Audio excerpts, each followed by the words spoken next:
사도행전 13장 42절로 52절까지의 말씀입니다.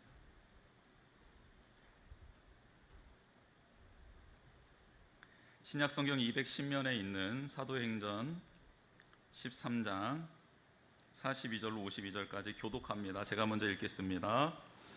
그들이 나갈새 사람들이 청하되 다음 안식일에도 이 말씀을 하라 하더라.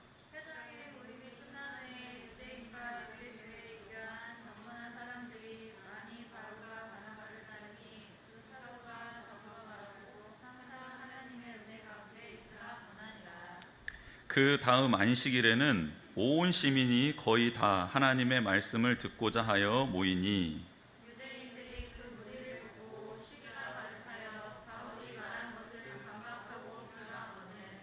바울과 바나바가 담대히 말하여 이르되 하나님의 말씀을 마땅히 먼저 너희에게 전할 것이로되 너희가 그것을 버리고 영생을 얻기에 합당하지 않은 자로 자처하기로 우리가 이방인에게로 향하노라.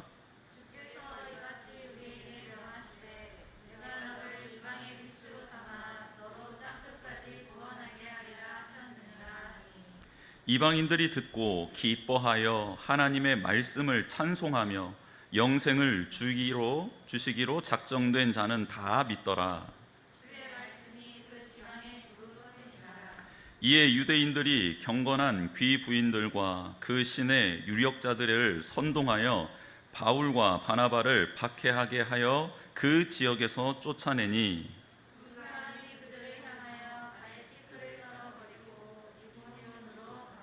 같이 읽겠습니다. 제자들은 기쁨과 성령이 충만하니라. 아멘. 오늘 본문은 사도행전 13장 전체입니다. 사도행전 13장 전체인데 전체를 할 수 없어서 뒷부분을 이렇게 요약을 해서 한번 같이 읽어봤으면 좋겠다 해서 본문을 정했습니다. 성령님께서 인도해 주시는 그 삶을 살았던 자들의 모습이 나오는데요. 우리 또한 그렇게 성령님의 인도하심을 받고 승리하는 복된 자들이 되기를 주님의 이름으로 축복합니다. 보이는 대로 살아가는 존재들이 있고요, 원하는 것을 이루기 위하여 살아가는 사람들이 있고, 전능자의 말씀을 따라 살아가는 사람들이 있습니다. 감각적인 부분 혹은 본능에 충실한 존재들, 그런 존재들이 있지요. 특별히 야생동물들에게서 이런 점이 발견이 됩니다. 그들은 그 능력으로 정글에서 살아남을 수 있고 그리고 생존할 수 있습니다. 그래서 본능이 악하고 더러운 게 아닙니다. 본능이 참 중요한 거다라는 사실이죠. 또 한 가지, 원하는 바람과 비전을 따라 살아가는 존재들이 있습니다. 이 부분에 해당하는 존재들은 사람들이 많이 이 부분에 포함되는 것 같습니다. 보다 발전된 가치와 삶의 질을 위해서 노력하고 수고합니다. 목표한 바를 이루기 위해서는 절제하고 인내하기도 합니다. 성공하기 위하여 부단히 스스로를 통제하고 그리고 자신을 드러나게 하기 위하여 안전하게 지켜줄 수 있는 것들을 붙들고 그것을 소유하기 위하여 노력하며 살아가는 사람들입니다. 또한 전능자라고 여기는 신의 말씀과 뜻을 따라 살아가는 자들도 있어요. 자신을 부인하고 자신이 믿고 신뢰하는 그 신의 말씀, 가르침을 따라서 또 다른 차원의 인내와 절제를 하며 살아가는 부류들이 있습니다. 내면에 있는 자아와 싸우기도 하고 욕심과 욕망을 내려놓고 절제하는 삶을 살아가기도 합니다. 여러분은 어떤 부류에 속해 있습니까? 이 질문을 제가 스스로한테 던져봤더니 저는 욕망에 충실한 저의 모습도 발견을 했고, 그리고 제가 목표하고 뜻한 것을 이루기 위하여 노력하고 수고하는 모습도 제 안에 있었음을 발견하게 되었습니다.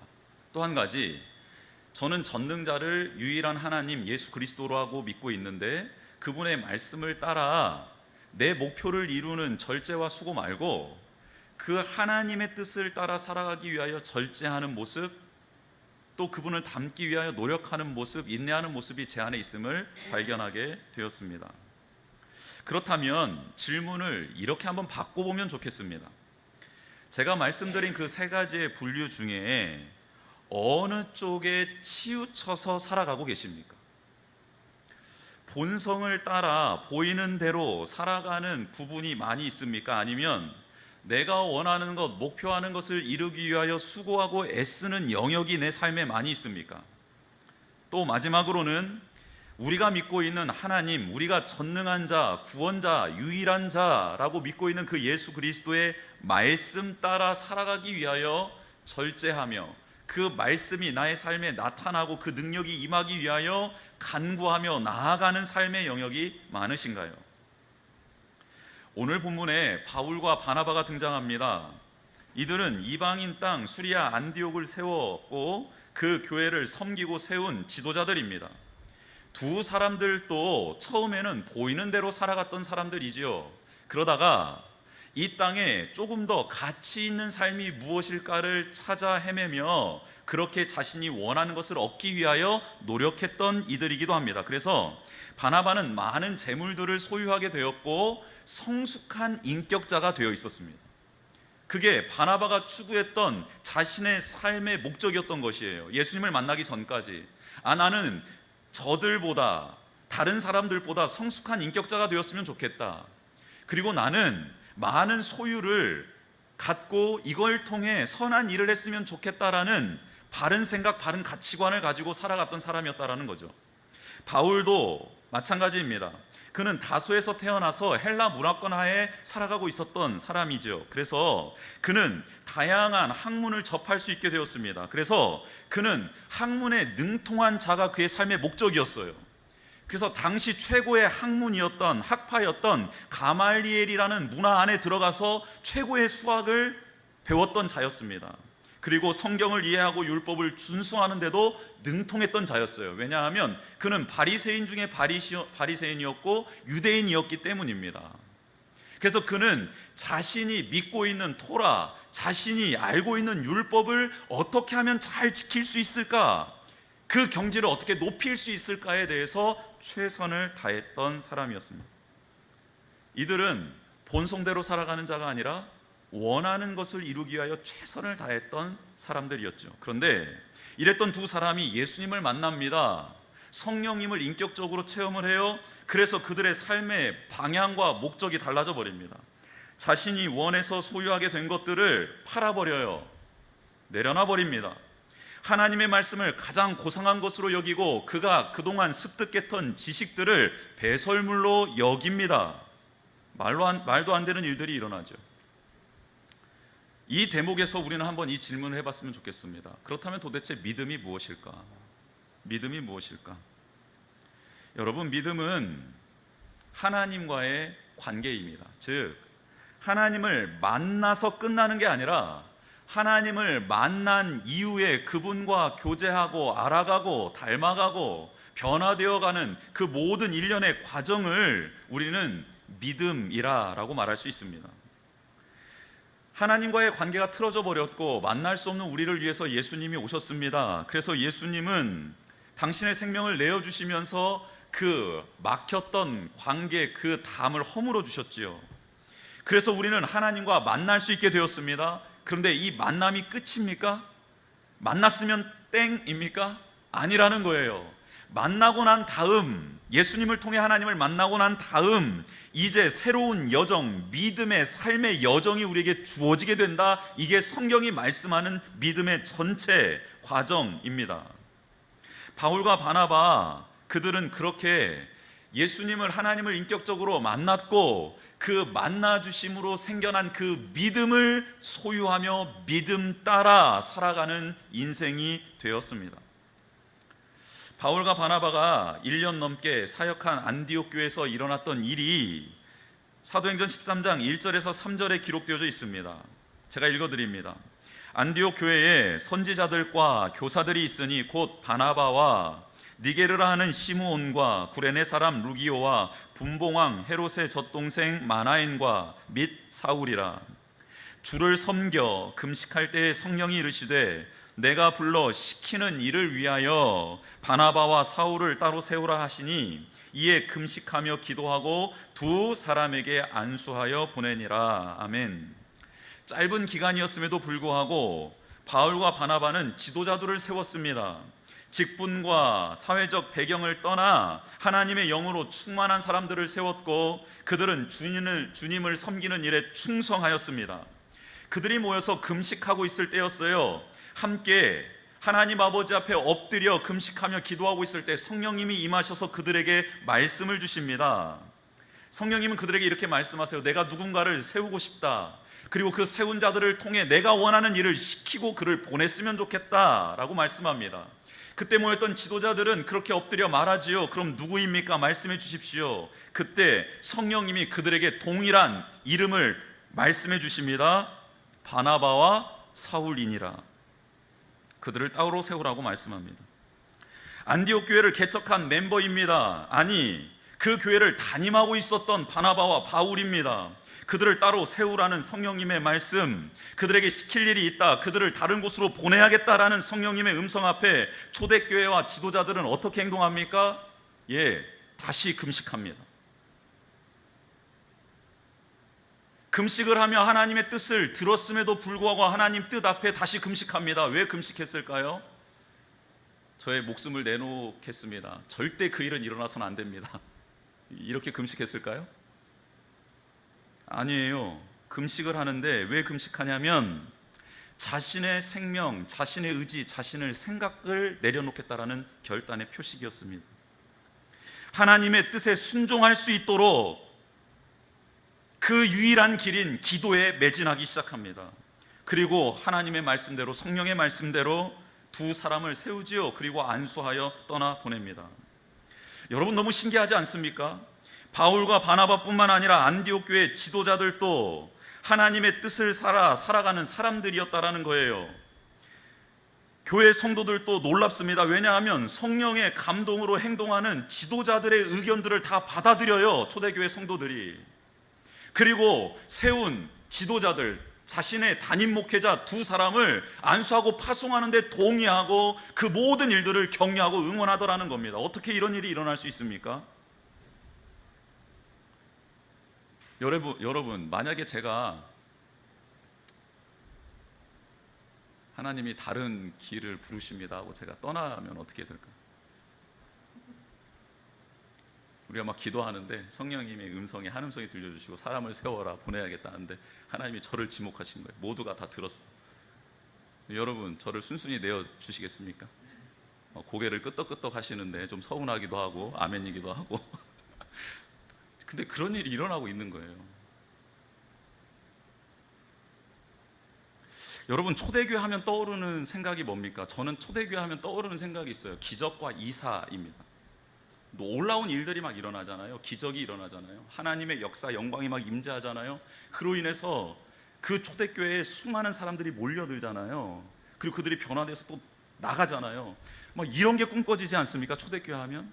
초대교회 같은 교회 되게 하여 주십시오. 그러면 하나님의 능력이 임하는 교회, 이적과 기사가 임하는 교회, 사람들이 구름대처럼 몰려와서 변화되어 또 구름대처럼 하나님의 사명을 감당하는 교회, 이런 거 떠오르지 않습니까? 저도 그렇게 떠올랐어요. 그런데 기적과 이적이 일어났음으로 인해서 초대교회가 된 게 아닙니다. 여러분, 바나바가 바울을 데리고 온 이유가 뭐죠? 그 말씀이 사도행전 11장 25절에서 26절에 기록되어져 있지요. 제가 읽어드립니다. 바나바가 사울을 찾으러 다소에 가서 만남에 안디옥에 데려와서 둘이 교회에 1년간 모여있어, 1년 동안 사역한 겁니다. 모여있어 뭐를 했나?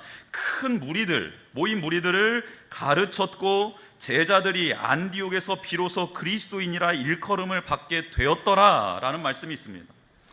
여러분, 초대교회에서 했던 일 중에 핵심 사역이 무엇이었냐면 말씀을 가르치는 거였어요. 말씀을 읽는 거였습니다. 말씀을 읽다가 깨달은 것을 서로 나누는 거였어요. 깨닫다가 이해가 안 되는 부분들을 사도들이, 하나님의 말씀에 능통한 선지자와 교사들이 가르쳐 주었다라는 겁니다. 이 일들이 중심이었다라는 거예요. 그리고 바울을 부른 이유는 뭐냐면 말씀대로 살아가는 것을 알려주고 보여주기 위해서 그를 안디옥에 데려온 겁니다. 기적과 이사가 많이 일어났던 초대교회였지만 그보다 더 많은 시간을 들였고 집중하고 함께 했던 것이 바로 말씀을 읽고 말씀을 깨달은 것을 나누고 말씀을 가르치고 배우는 대로 살아가는 삶이 있었던 교회가 초대교회였다라는 거예요. 이것을 놓치면 초대교회의 모습은 나타나지 않습니다.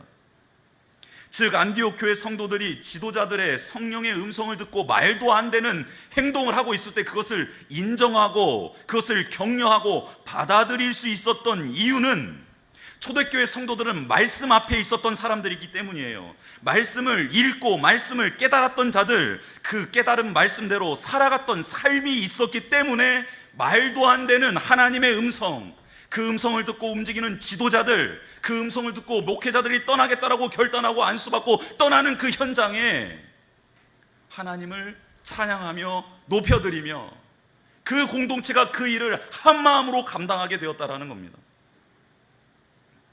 그들은 담임 목회자인 바울과 바나바를 의지한 것이 아니에요. 그들이 의지하고 바울과 바나바, 담임 목회자가 의지하고 따랐던 예수 그리스도를 그들도 주인으로 삼은 겁니다. 그분을, 그 예수 그리스도를 그들도 따르고 있었고 주인으로 모시고 있었기 때문에 바울과 바나바의 주인 되신 하나님을 바라볼 수 있었고, 그 말씀에 순종하고 있는 그 두 사람을 아름다운 눈으로 축복하며 바라볼 수 있었고, 그들 또한 그 길을 같이 걸어갈 수 있었다라는 겁니다. 제가 그만두겠다라는 게 아니고요. 제가 그만두겠다라는 게 아니고 이게 교회의 모습이라는 거예요. 머리 되신 예수 그리스도만이 드러나는 거. 머리 되신 예수 그리스도 앞에 담임 목회자든 성도들이든 지도자들이든 직분자들이든 상관없이 모두가 다 순종하게 되는 것, 이게 교회라는 거예요. 이게 교회. 이렇게 성령의 충만하심, 인도하심을 따라 살아가게 되면 그럼 어떤 일이 일어나게 될까요? 알리바바와 40인의 도둑 이야기에서 나오는 열려라 참깨라는 동굴을 만나게 될까요? 열려라 예수 그리스도의 이름으로 명하노니, 그런 막 그 보화가 가득한 동굴이 막 우리 가운데, 지금 눈빛이 원하는 눈빛인데 그러면 안 돼요. 그러면 안 돼. 눈빛을 고치세요. 아니야. 그래, 지금 다시 눈을 감았다 뜨세요. 오케이. 그러면 안 되지. 또 우리가 성령을 따라가면 램프가 하나가 딱 있어서 문지르면 진이가 나와서 우리의 모든 것을 다 해결해 주는, 세 가지가 아니라 3만 가지를 들어주는, 성령님 인도함 받으면 그런 걸 만나게 될까요? 그런 게 우리에게 주어지게 될까요? 사도행전 13장을 통해 성령님을 따라가게 되면, 인도함을 받으면 나타나게 되는 일들을 한번 우리가 알아보고 고백했으면 좋겠습니다.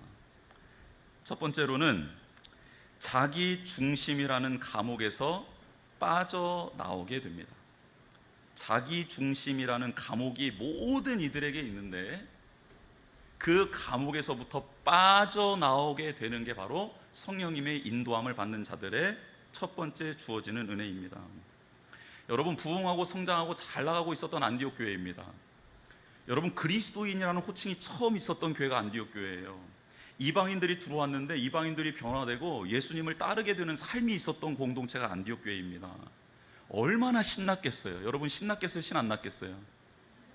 여러분, 우리 교회에 막 복민들, 예비된 복민들, 나라와 민족 하나님 보내주신다고 했는데 언제 보내줄지는 모르겠는데, 아직 지금 나라와 민족 감당할 공간이 안 돼서 그런지, 아니면 제가 아직, 아무튼 그 약속을 받고 우리가 교회가 세워졌는데, 복민, 예비한 복민 하나님, 우리가 알지 못하는 민족을 보내주시겠다. 근데 그들이 들어왔는데, 그들을 만났는데, 혹 우리가 가서 만났는데 말씀을 나누고 기도하고 찬양하고 예배드리는데 그들이 막 변화가 되는 거예요.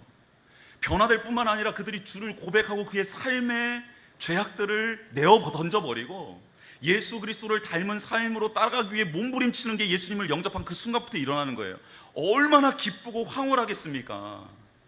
그리고 이제 막 1년밖에 되지 않았어요. 교회가 생겨난 지. 할 일이 얼마나 많겠어요. 근데 갑자기 기도하는데 성령님이 임하셔서 갑자기 일어서라고 하더니 너희들 딴 데 가라고 말씀하시는 겁니다.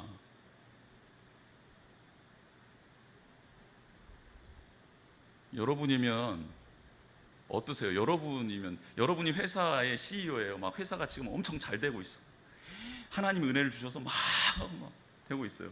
근데 갑자기 하나님이 너 이제 그거 그만두고 내려놓고 딴 데 가 하면은 여러분 아유 감사합니다 할렐루야 하면서 가실 수 있겠어요?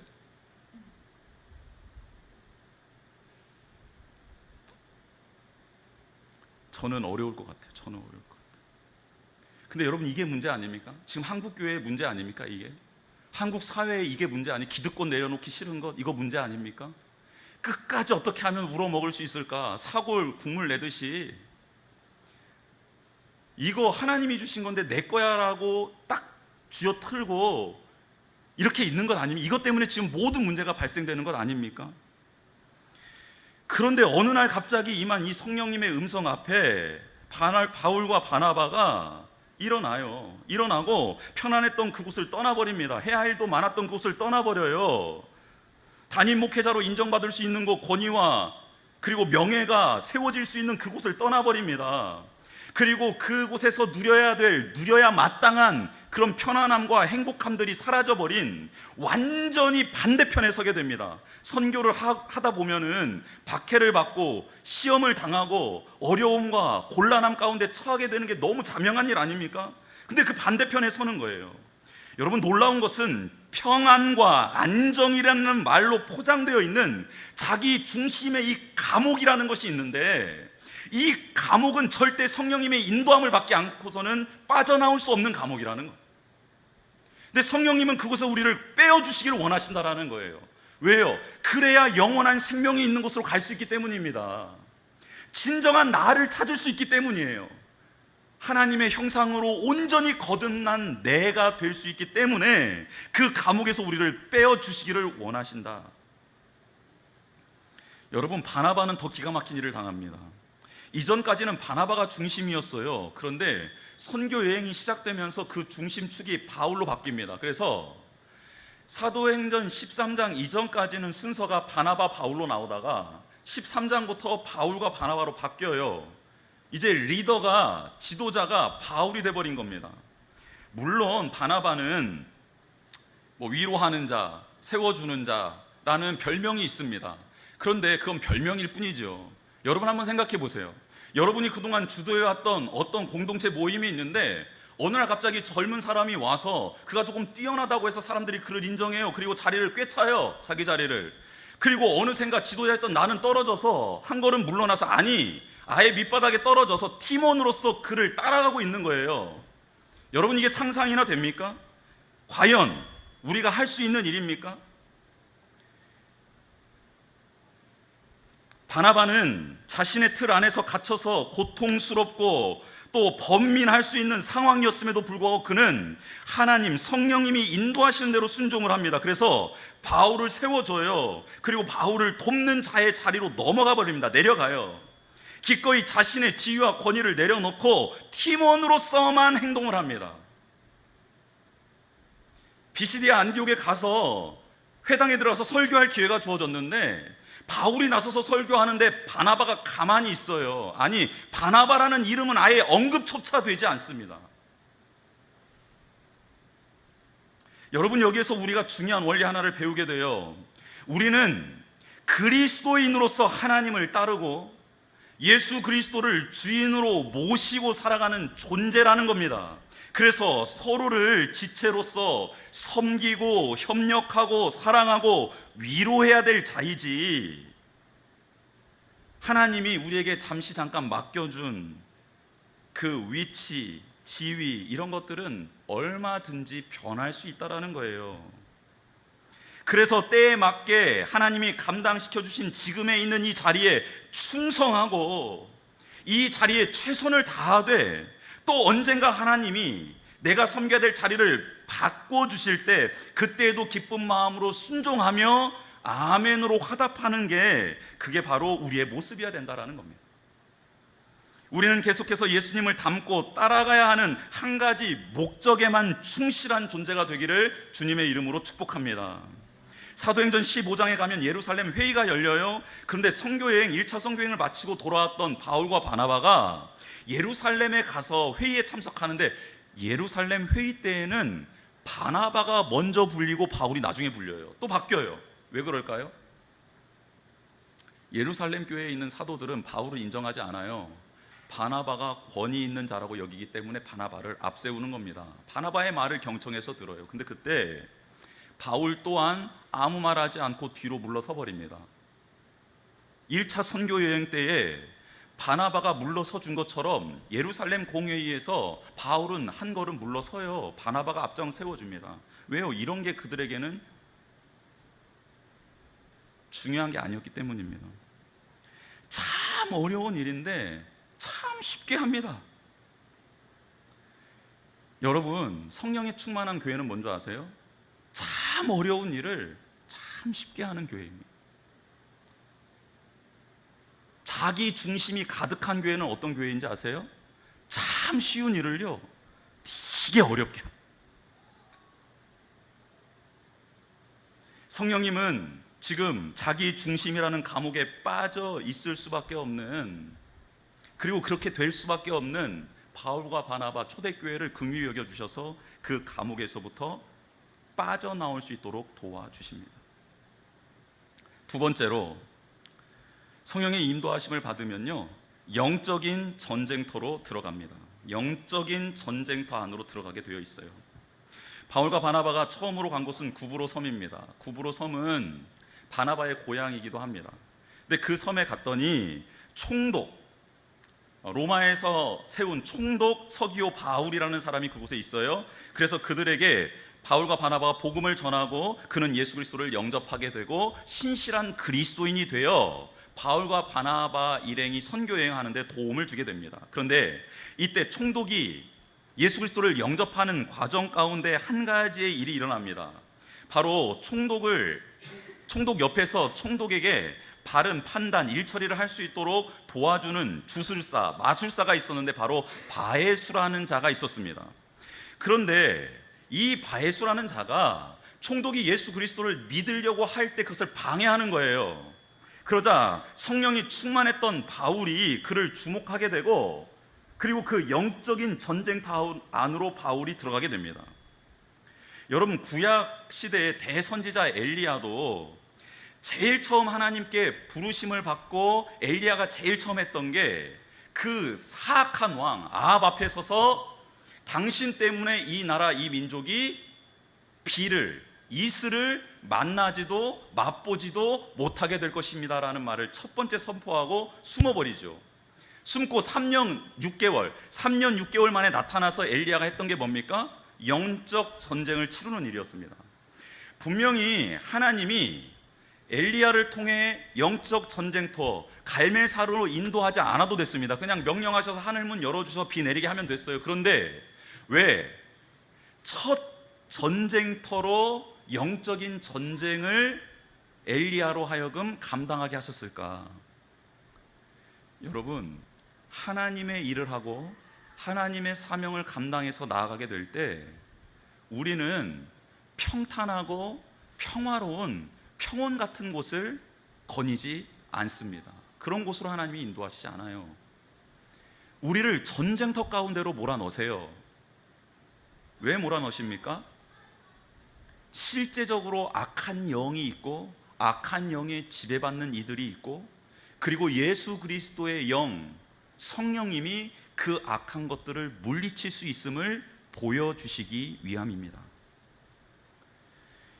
여러분, 사도 바울이 바에수를 보고 했던 말이 10절에 나와 있습니다. 이르되 모든 거짓과 악행이 가득한 자여 마귀의 자식이요 모든 의의 원수여 주의 바른 길을 굽게 하기를 그치지 아니하겠느냐라고 말합니다.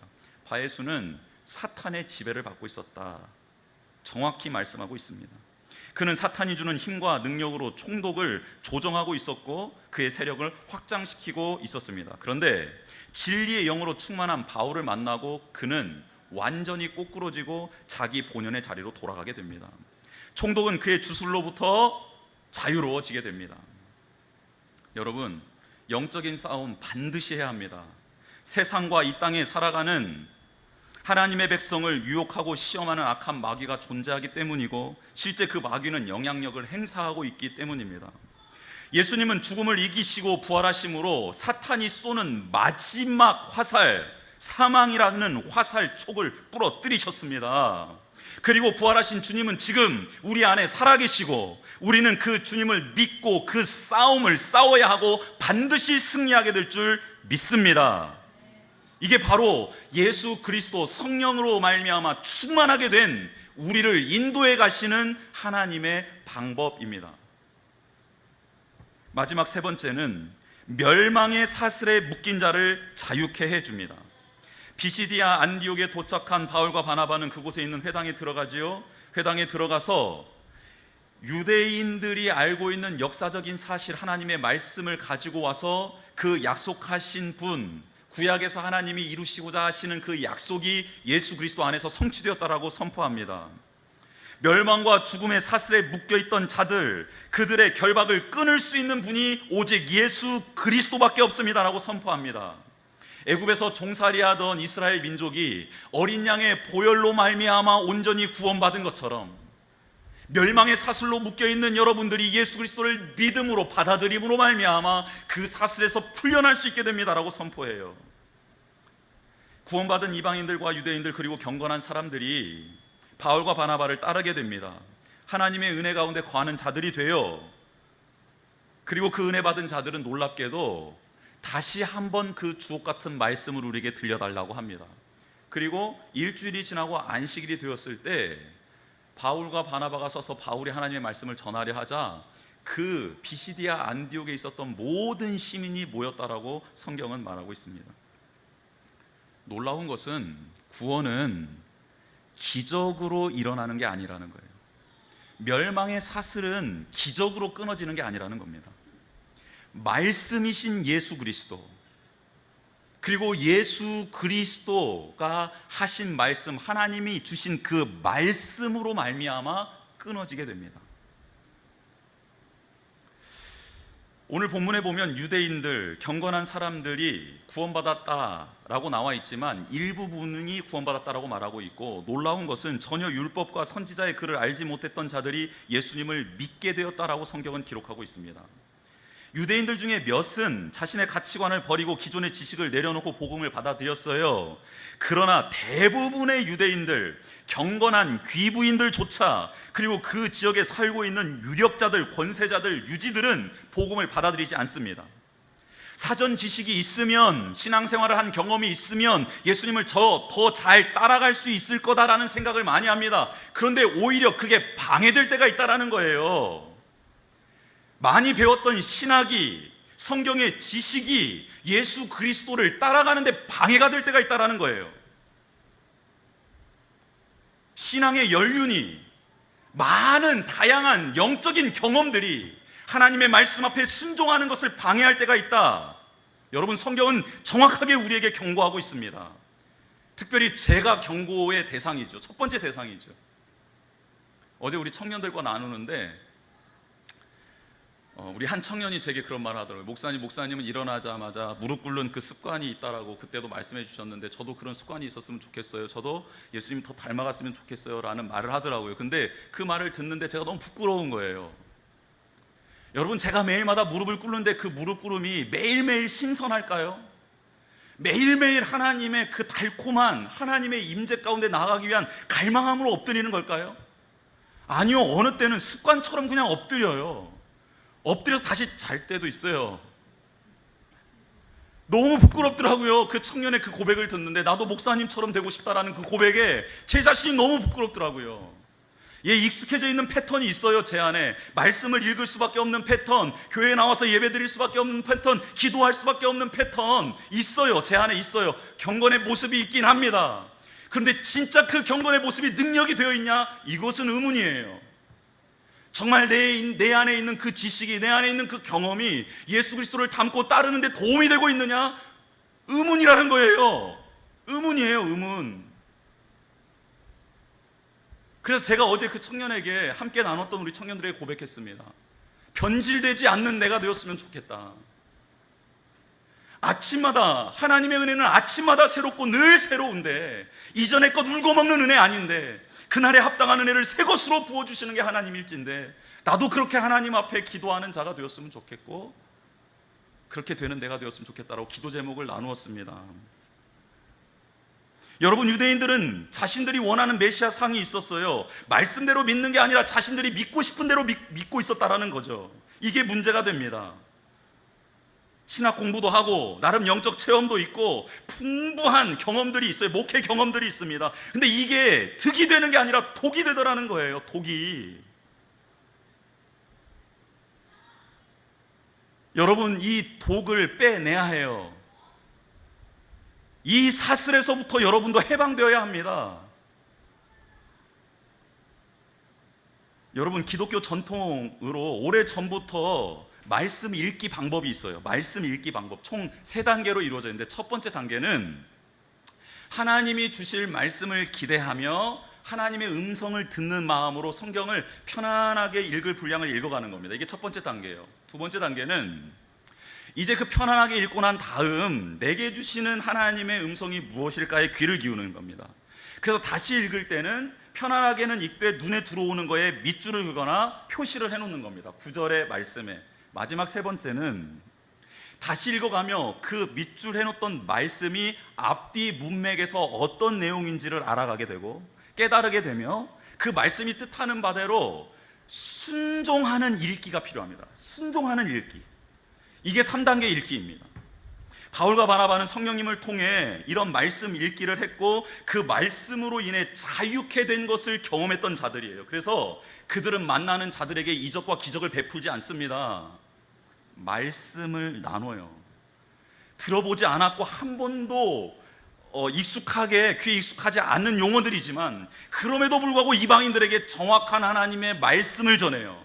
여러분, 그 말씀의 능력이 있어요. 말씀이신 예수 그리스도를 전할 때 능력이 나타나는 거예요.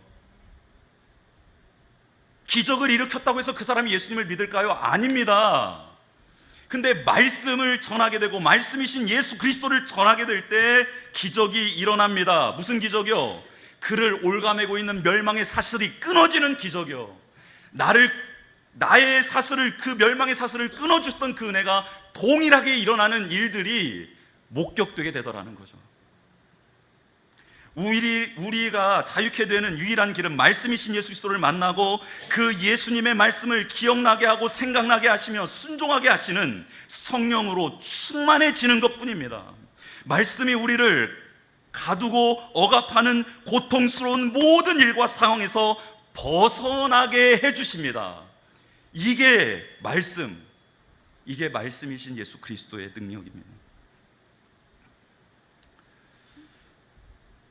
이 말씀을 전하자 영생을 얻기로 된 자들은 다 믿게 되더라. 즉 하나님이 역사하셔서 하나님의 능력으로 다 구원을 받게 되더라. 인간이 아무리 노력한다고 해서 되는 일이 아니라 하나님이 인쳐주셔야 된다라는 것으로 결론을 맺습니다. 말씀을 마칩니다. 성령님의 인도함을 받아 자기 중심이라는 감옥에서 빠져나오게 되기를 원합니다.